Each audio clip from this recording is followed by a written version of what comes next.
Buonasera a tutti, good evening and welcome to the Italian Radio Hour. Io sono Viviana e vorrei dare il benvenuto ai nostri ascoltatori da tutto il mondo. Grazie per essere anche con noi anche oggi mentre continuiamo il nostro viaggio per l'Italia e la cultura italiana.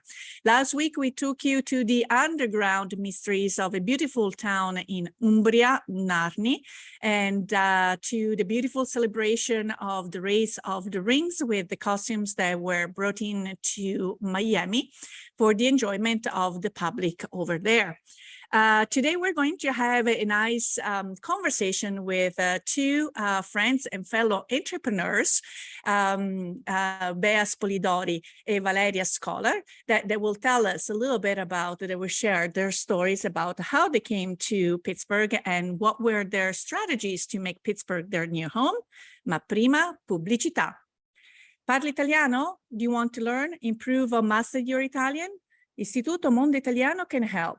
Located in the heart of Regent Square, Mondo Italiano offers small group classes and one-on-one private tutoring to help you learn Italian in no time. Visit us online at www.istitutomondoitaliano.org. Un caffè, per favore. My first cup of coffee sets the tone for my entire day, and I get my coffee at La Prima Espresso. La Prima has been brewing Pittsburgh's best coffee for nearly 35 years. Try any of their in-house roasted varieties of beans from all over the world at home, or come in and enjoy an espresso or a cappuccino at any of their locations where their friendly baristas and familiar faces will make you feel at home. Because a trip to La Prima is like a trip to Italy, only closer to home.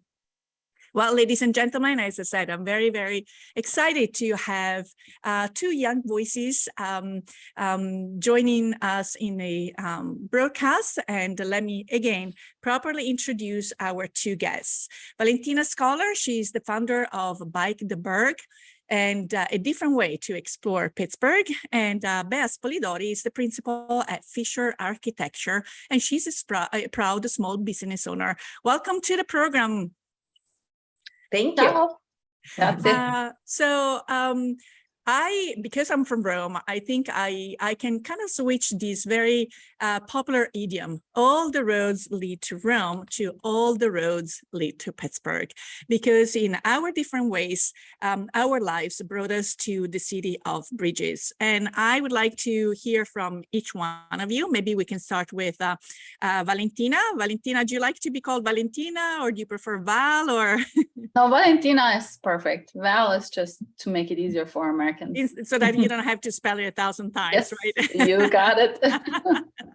So Valentina, tell us a little bit, where are you from in Italy? Tell us a little bit about the area and whether it's a touristy area or not. So for people that might not have been to your region, give us a little overview. So I am from a very unusual region in Italy. A lot of people do not know. I am from a very teeny tiny corner in the northeast of Italy, tucked away in the mountains, very, very close to the border of Switzerland and Austria. So in the middle of the Italian Alps. And there is 500,000 people that are of Austrian German heritage. And I am one of those 500,000 people. And I have had some customers, actually, very interestingly, from the US who have been there, who have skied there or biked there or hiked there. So it is a very beautiful place, very touristy. Yeah, it lives from hiking and skiing and all that, very agricultural. But I had to leave. When I was 19, I had to get out of there. The mountains were very suffocating in a way. Wow. Okay. So you took off, and did you come straight to Pittsburgh, or did you have other experiences living overseas before landing? Oh, absolutely. Yeah. I jumped around a lot. My first move was to Germany. I studied there and worked there. Lived there for 10 years. Then I studied 1 year in Roma. Roma 3, that was my university. So I'm very familiar with your city. I absolutely love it. Had a really good time there. And then I moved to Berlin, and then I moved to New York City, and from New York City then to Pittsburgh. So it was multiple stations before then. Yeah. So you have all these life experiences that then you put together in what is your new life in Pittsburgh. I'll come back to you in a second, and also because you're not alone doing this little interview, so we want to make sure we introduce also the little guest that is sleeping on your but Bea, welcome to the program as well. Bea and I have known each other now for quite a few years. And Bea, would you like to share with our listeners where you're from and something about the territory? Yeah, absolutely. So I was born from Milan, born in Milan, and the Milan, I want to specify, I am from the neighborhood of Brera. Okay. So very close to the Duomo of Milano. But the truth is I consider myself 50-50 Milanese person and also an adopted Valle d'Intelvi Italian person. Valle d'Intelvi is a tiny valley above Lake Como, where my mom comes from. And I wouldn't be the person I am now if I didn't spend so much time there with my grandma, mainly, and where I still have a lot of amazing friends. So I'm a creature of Brera, but also of the Alps, the other Alps. And speaking about border, we're almost at the edge of Switzerland. I mean, we're really very close to Lugano, for example. And so, I mean, I'm sure a lot of people know Lake Como. It is a beautiful area. And I have to say that in the past years, going back almost as a tourist myself with my husband, I've been discovering even more wonderful places. So I'm a fan. And Milan is beautiful. I think it's getting better every year. It's improving. So yeah, I get to go back like once a year, and even if it's quite often, there is always something new that is coming up in Milan. It's exciting. Okay, so then let's continue with you, Bea. You had some connections to Pittsburgh, right? This was a city that somehow was known to you. Can you tell us why? Absolutely. So I'm sure a lot of your listeners will have some, Italian cases, but I don't know where they are. Everyone is Italian. Exactly. They deny everyone is Italian. Well, I happen to be the Italian cousin of actually a Pittsburgh architect. And the truth, we really have kept in touch across generations. My grandfather, basically, he had all his first cousins here in the US, and they were very attached. So then my father also was attached with his equivalent second degrees cousins. And then I also kept my sister as well kept the connection. So I don't know how long you want me to dig into the story, but just kind of, that it was this cousin instrumental in getting you to Pittsburgh, or at least sprinkle that interest in coming to the United States. Well, let's say that I really wanted to go to the United States. I was studying architecture. He was an architect in the United States. It's a match. Okay, it's definitely a story that Val, how about you? How or when did Pittsburgh get onto your roadmap? Oh, that was in September 2010 when I moved to New York City, and I was looking for an apartment and a room. Not really an apartment, you can afford that, but a room in an apartment. And I interviewed this group of people, and they gave me their room, and I almost did not want to pick it. I wanted to choose it. I wanted to move in somewhere else. But then thanks to a friend, he said, yeah, you definitely take in our room. It's a good price and everything. And then I moved in that weekend, and Monday afterwards, I met Michael, who was my roommate, who then became my boyfriend and is ultimately now my husband. And that was the first time on that Monday in September 2010 that I've ever really heard of Pittsburgh. So is Michael a Pittsburgher himself? Yeah. Mm-hmm. Okay. He grew up here, but he grew up here part of his life, but his grandmother is here and he was born in Pittsburgh, and then he studied here at the University of Pittsburgh. So yeah. I would consider him a Pittsburgher, yes. Mhm. Okay, so in your previous life, before becoming a business owner here in Pittsburgh, if I may ask, were you in the same field, or were you doing something different? I was doing, and I'm sorry, I have to plug in my laptop. A rookie mistake on my end. Apologize because the battery is running out. I have a background in art history and architecture history. I'm sorry. Okay, so I guess we're gonna switch to you, Bea. So when was the first time that you came to Pittsburgh, and was it just to check it out, or were you already serious about Yeah. So the first time I came to Pittsburgh, I was, I believe I was 14. I was 14 years old, and there was a family celebration with the cousins of Pittsburgh. So I was here as a tourist, and I believe it was the baptism of, or the name ceremony of one of my, again, digging into generations, but one of my American cousins. And again, we have been in touch with my American family, and they were nice to invite us. And I remember that, so that wasn't my first time to the US. I came as a tourist many times, and I just always loved how like the American approach to life and American cities and everything. So Pittsburgh definitely didn't disappoint. And yeah, so yeah, there was the very first time, and then I came back again 10 years later. Okay. So. Wonderful. So Val, we were discovering that actually you and Bea have some sort of, common interests as far as your background. And so if we can just rewind to the question of when you were in New York, were you, what line of business, or what's your background? Absolutely. And I was excited to hear that Bea is an architect. My heart beats for it. Absolutely. I studied art and architecture history in Munich, Bavaria in Germany. And that basically then got my career started here in Pittsburgh because I was so interested in it. And I arrived here. So it's a long story why Michael and I started to date and whatever. We're trying to find a place where we can live together because New York City was not an option. And after many years of long distance and all that, I moved here, and I thought, what can I do?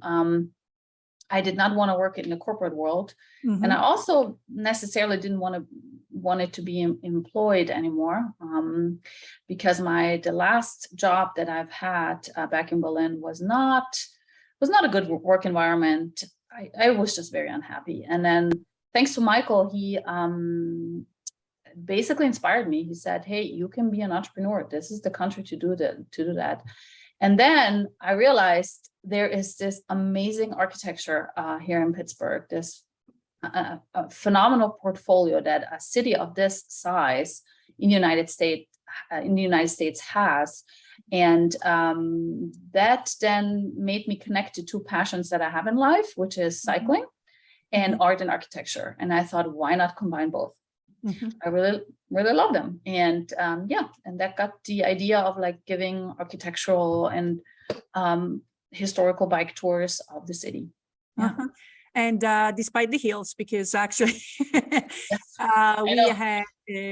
we had a beautiful experience with your organization just a couple of weeks ago. A bunch of us, all Italian, all came, and some rented the bikes. Some of them brought their own bikes for a delightful discovery or rediscovery of the city, because not everyone had been in Pittsburgh for a very long time.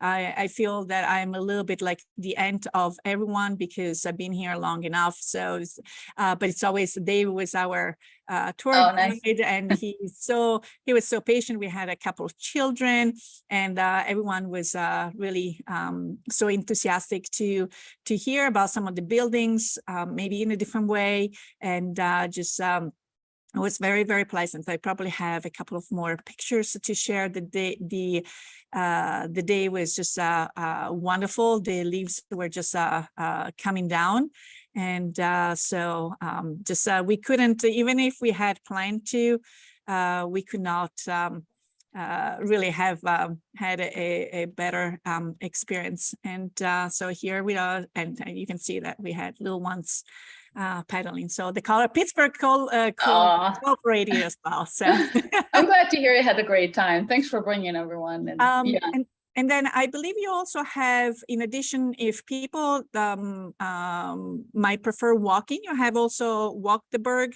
tours. Yes, exactly. After about a year and a half, I realized not everyone is necessarily comfortable on a bicycle here in the US. Here in the United States, biking is considered to be a recreational sport, not necessarily a mode of transportation like back in Europe.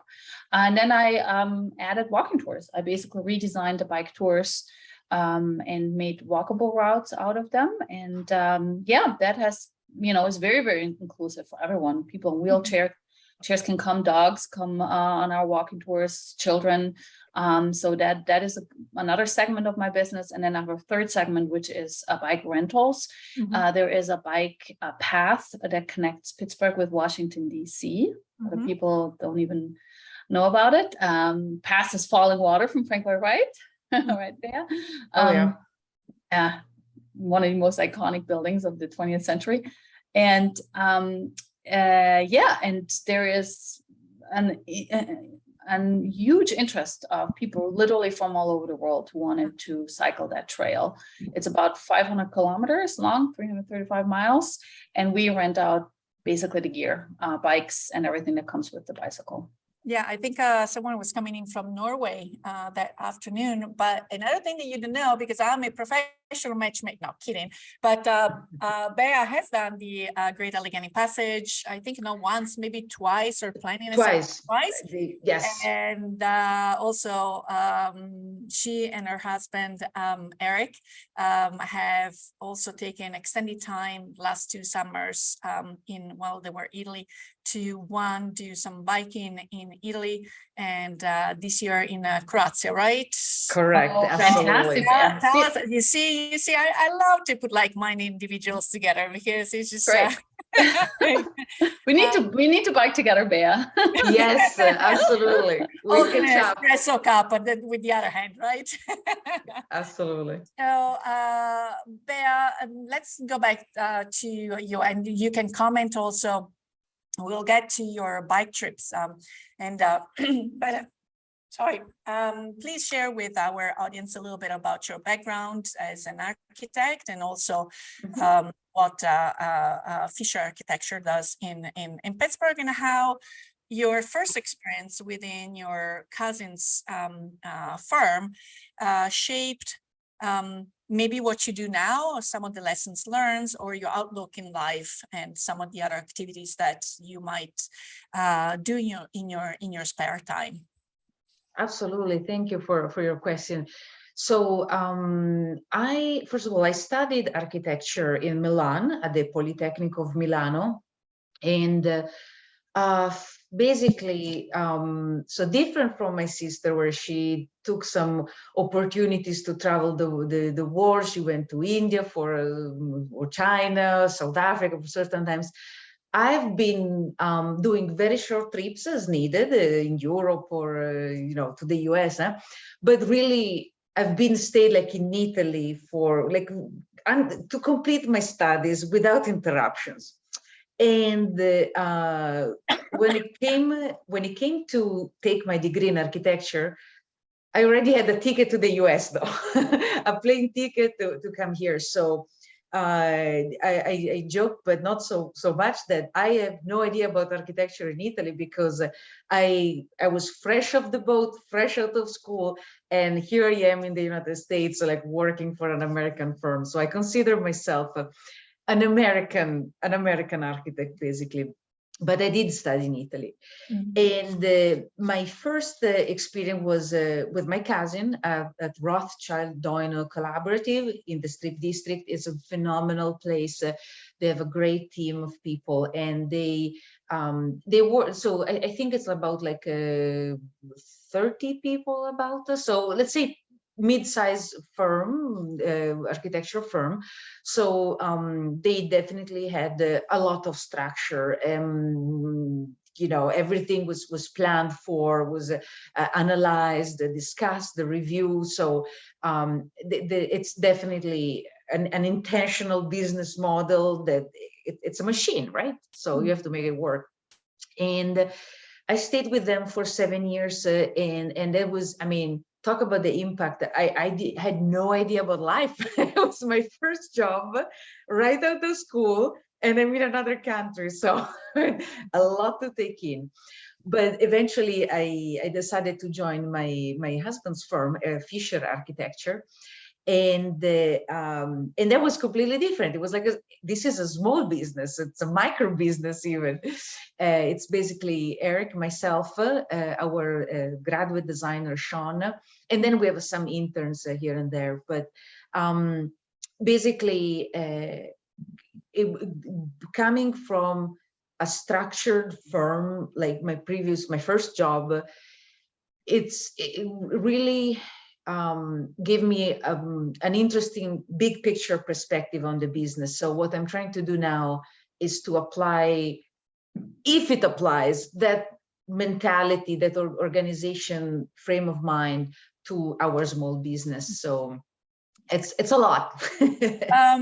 In one, I don't know if it was a concept that you explained to me and you had, I think maybe it was because you have also entered several competitions throughout the year.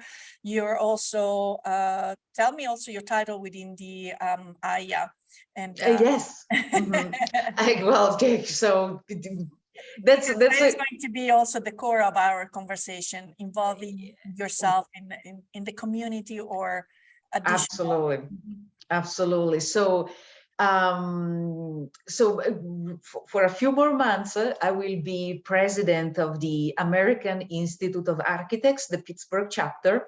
And I've been involved with this organization for like literally 10 years. I mean, that's it. I came to Pittsburgh, and I remember that the lawyers that were following my visa, all the paperwork, said, like, you can only do architecture things. You cannot do anything else. So I'm like, I need to make friends. What do I do? So I joined this organization, professional organization. And long story short, I ended up even marrying an architect so that nobody can say that. And you didn't stay within the architecture. I am very by the book.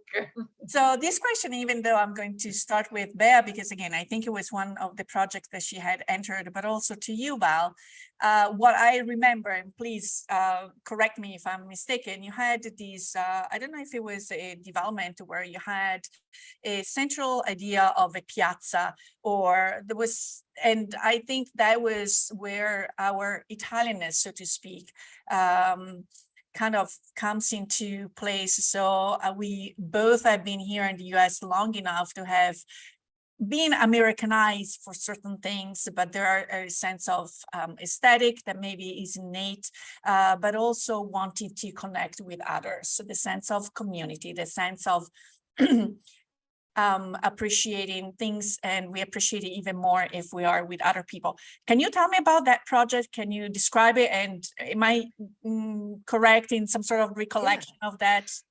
Yeah, absolutely. So that was the Young Architect Studio Competition of 2019. So good memory.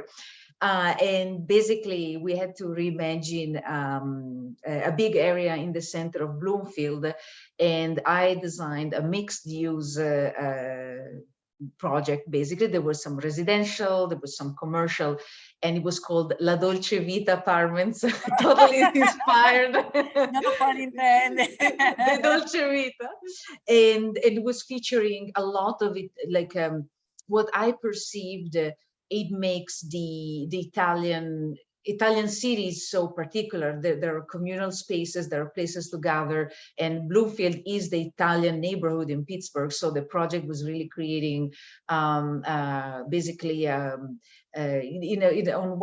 one side a screen from the areas that were more car oriented with a lot of traffic, and in the rear there was a system of little alleys, the viuzze, a little bit of, there was the plaza where you could play bocce, It's ready to be built in my mind.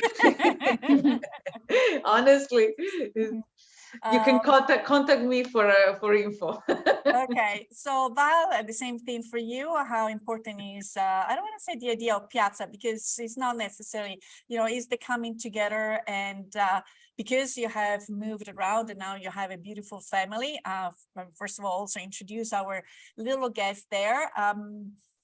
Yes, how important is for you to come together, and are there some traditions that you would like to pass on to your family from Italy? How do you manage that, being a little bit of everything, American, Italian, a little bit of Swiss, a little bit of Yeah, no, absolutely. What's the secret sauce? Very good question. Oh, I wish I had found the secret sauce. Identity is a big thing, of course. I've lived here in Pittsburgh now for over 8 years, and I do miss the feeling of the piazza, absolutely, and I do miss outdoor seating. I think that's what Pittsburgh is lacking big time. Luckily, the pandemic has pushed the city in the right direction, so a lot of outdoor seating has become available, and we try to cook Italian, a lot of Italian dishes, because I just simply love them and they're easy and fresh and healthy. We try to eat outside. There's definitely certain elements that I'll definitely try to instill to my girls. Yeah, absolutely. And my husband is, luckily, he's a big fan of Europe, and he's very open. Despite him being very American in a lot of ways, he is willing and he's flexible. He's willing to morph and willing to modify his lifestyle and all that.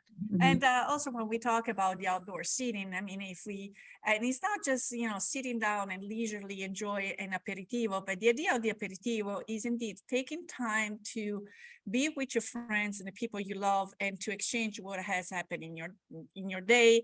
So those basic moments of contacts with other human beings that are so important to us. And yes, you can associate an Aperol Spritz with it, but I think it's the wanting to come together, and I see people that are finally craving for that report, having again, because the 2 years of being in front of the computer made a lot of people lazy, in a way that it's easy just to click on and get onto your next meeting, instead of having to dress up, having to make plans and so forth. But once you get yourself out of the house, you're really happy that you have done that.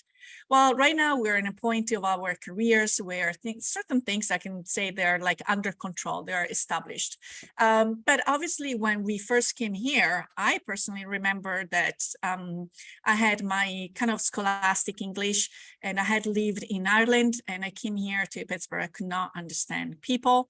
When I met the Pittsburgh Steelers, I thought they were steel workers, and it took about 2 years to really finally come home that, one, I didn't have a big headache, that I could turn on the TV and watch movies without realizing that they were actually in English.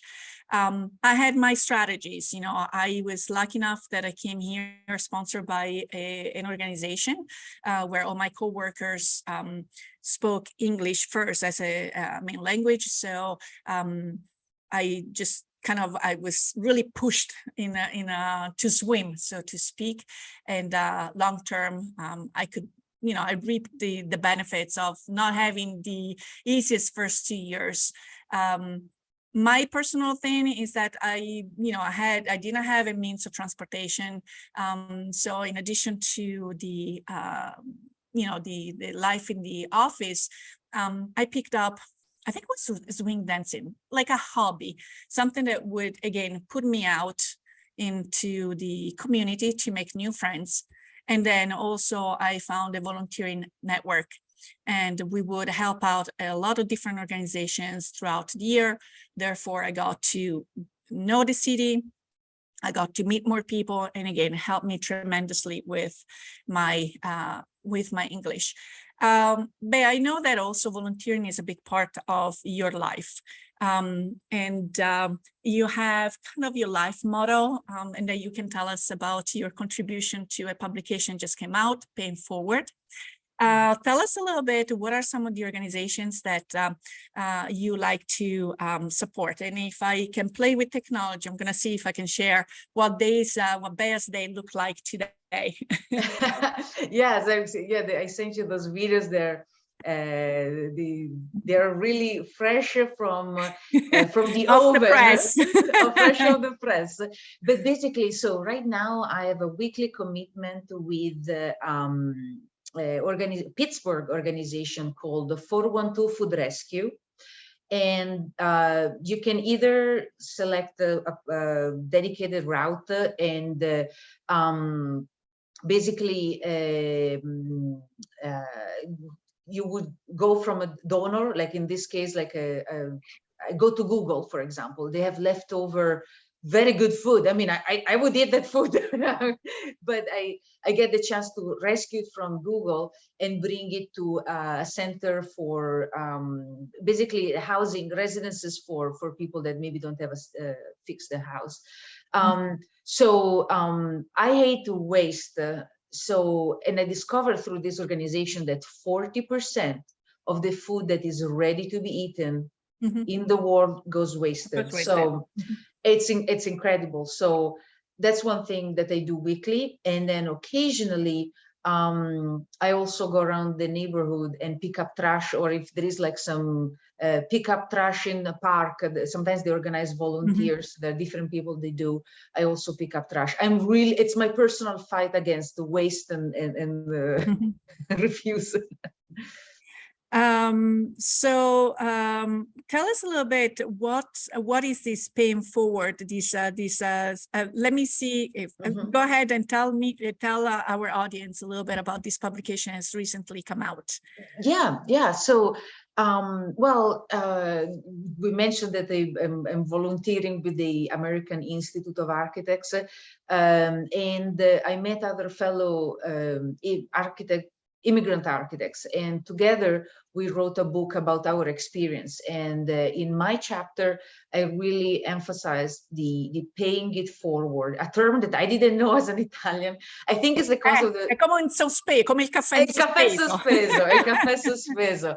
But basically, I mean, it's true. I've been incredibly lucky to come here. I had a cousin that was doing exactly what I wanted to do, and we managed to organize all the paperwork, the visas, and everything was perfect. I mean, it was still a lot of hard work and a lot of things, but honestly, I am a lucky person. And my cousin one time told me, pay it forward, and I was like, what does it mean? So I Googled it. I literally Googled paying it forward, and then I was like, oh, okay, it means that I have to help others. And it really made so much sense. And so I am trying to help other people in the same way I was helped. And with this Immigrant Coalition organization, basically, we are sharing experiences and tips and tricks, how to make the path to become registered a little easier.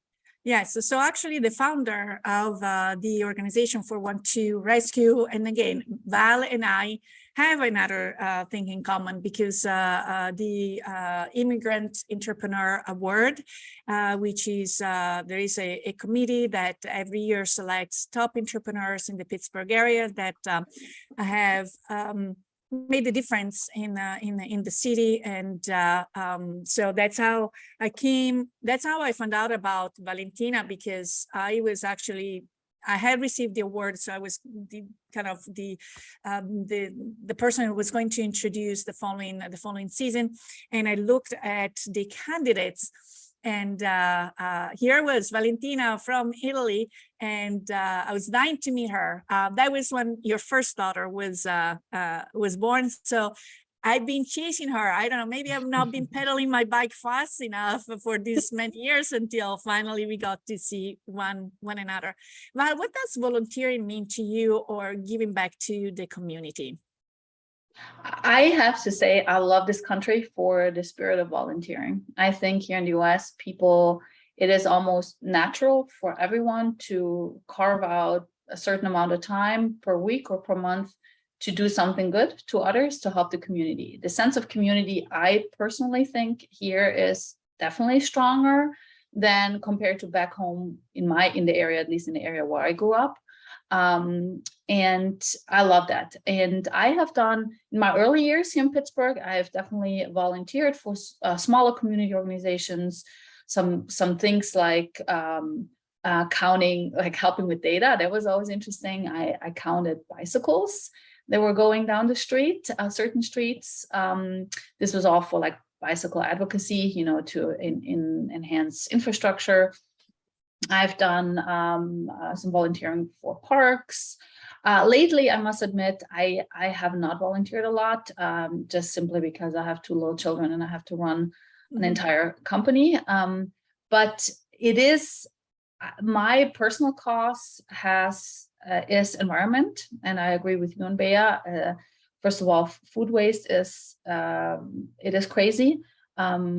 I would like to help to reduce that too. Plastics for me is a really, really big topic. That is something that the United States and Pennsylvania specifically could improve a lot of plastic waste.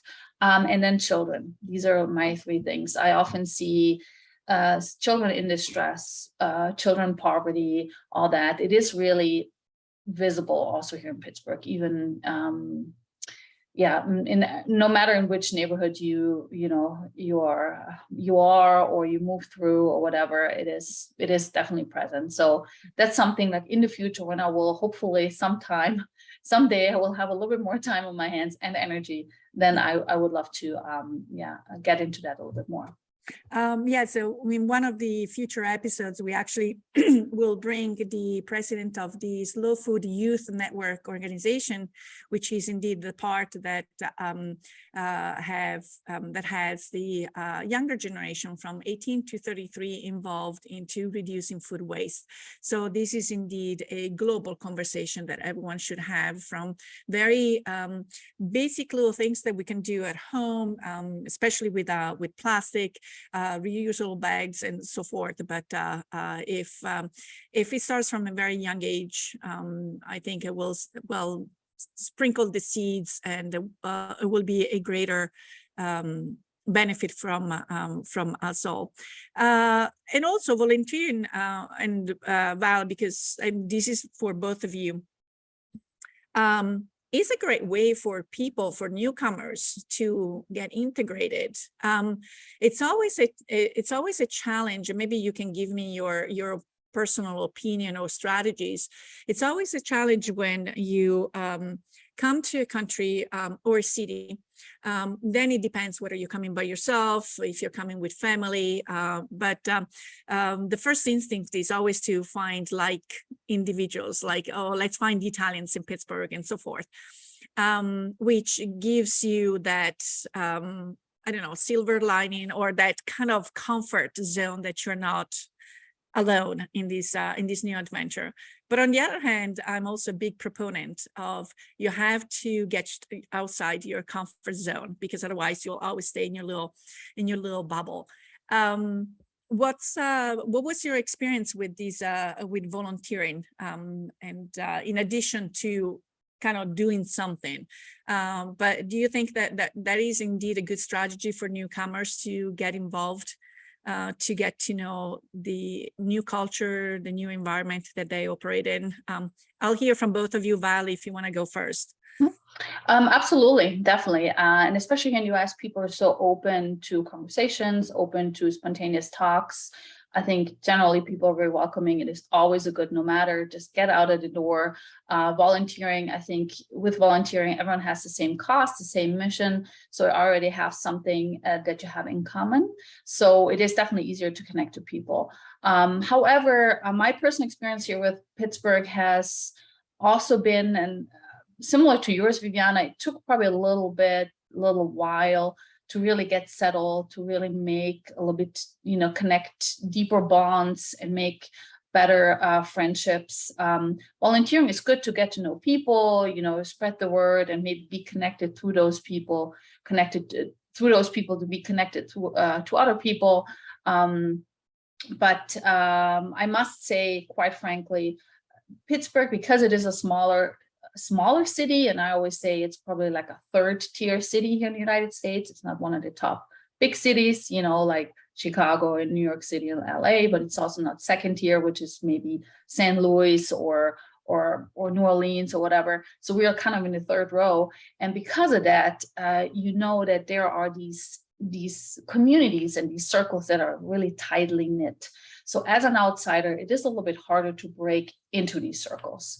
That has my experience been, also because I have not been employed. I did not, not being employed means you're not going to an office, seeing the same people over and over again, being able to establish connections on a daily basis. So I was like the free floating individual, trying to build up a business, trying to connect with people on a very like punctual and singular way. So it was a little bit harder. However, any activity, could be sports is big here in Pittsburgh, volunteering, doing music, whatever, going to a cafe always helps, because you literally you are able to talk to people at the bar. I mean, we have made friends, just by sitting at the bar and sharing. At the coffee shop, yes. Yeah, coffee shop, exactly, coffee shop, or sharing a happy hour drink.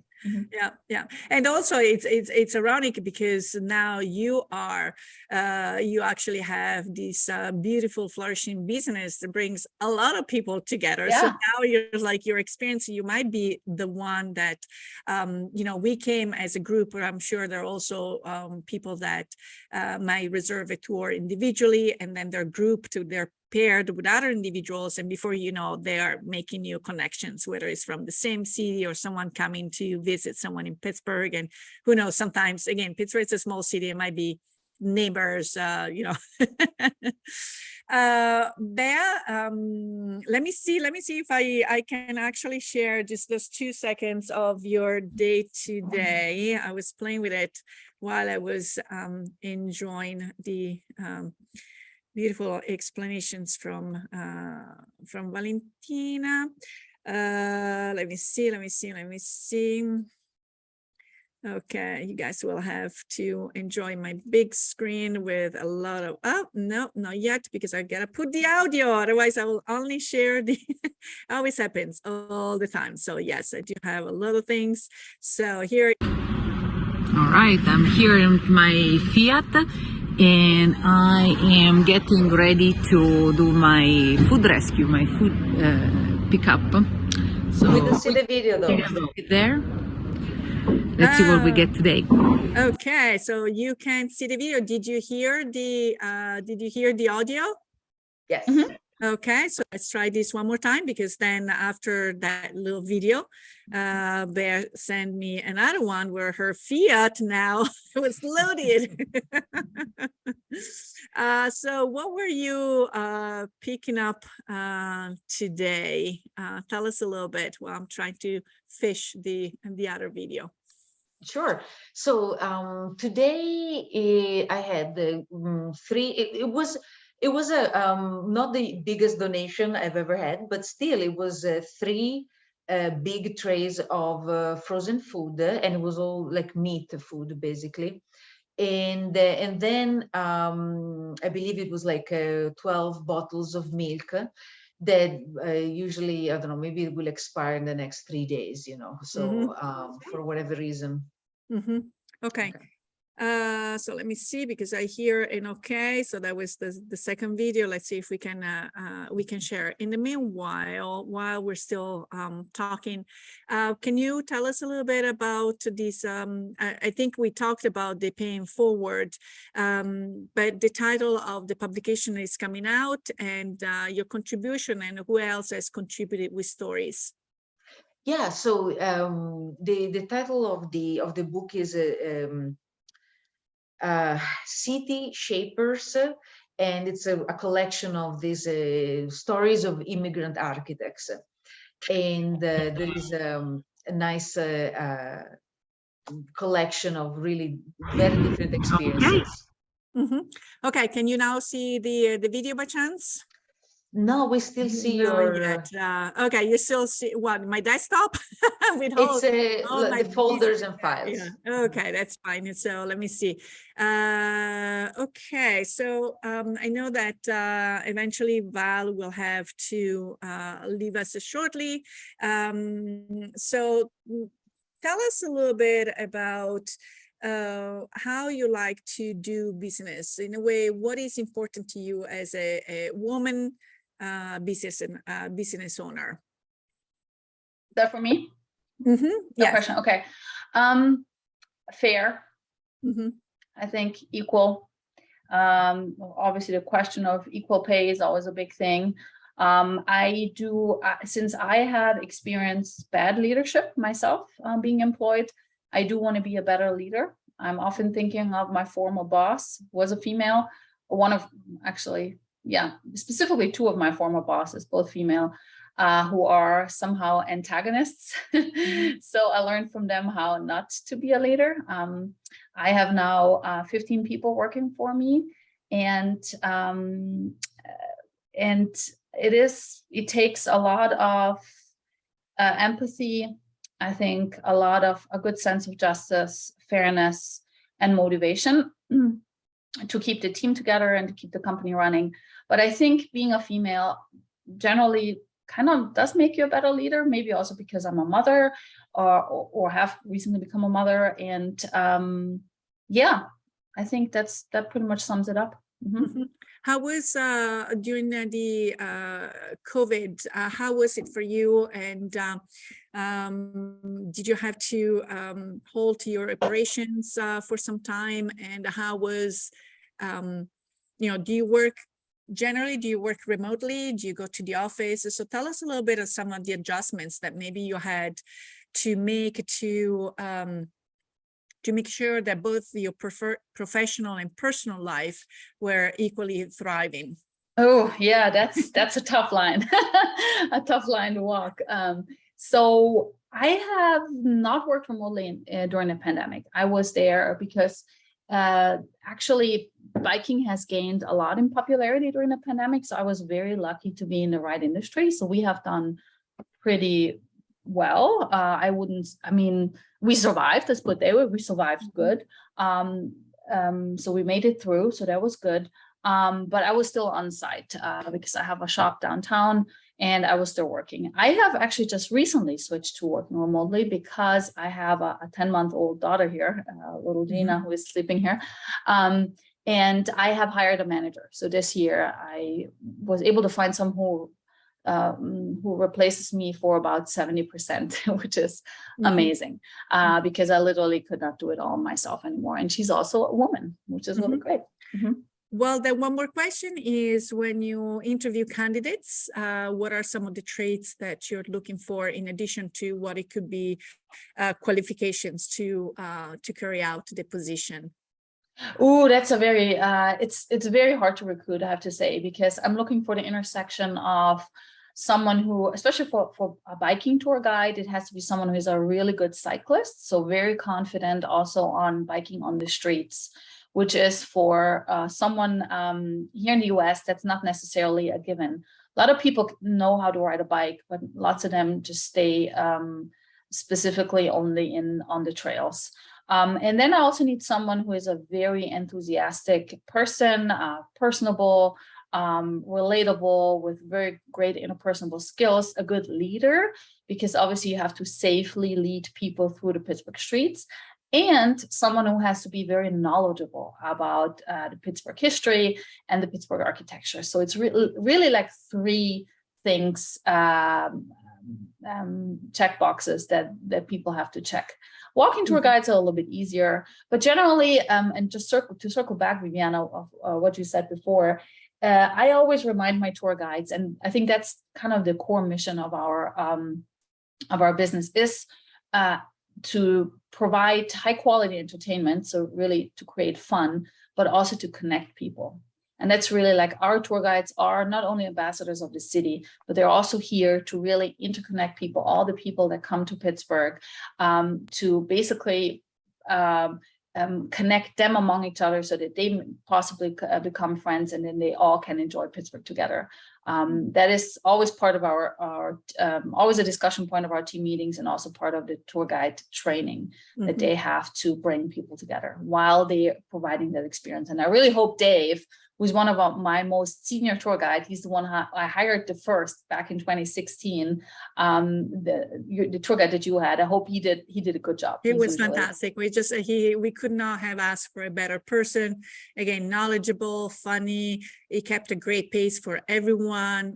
It was, as I said, it was a wonderful experience for everyone. Thank you. So. That makes me, and that really warms my heart and makes me feel really good, because that shows that I have, somehow done my job. So, okay. Yeah. So now I'm going to switch to Bea, and as I said, Valentina, at any point, if you need to disconnect, it is a pleasure to have you. And it's great to have this service, because again, we as Istituto Mondo Italiano are kind of the first port of arrival for a lot of people that find us online.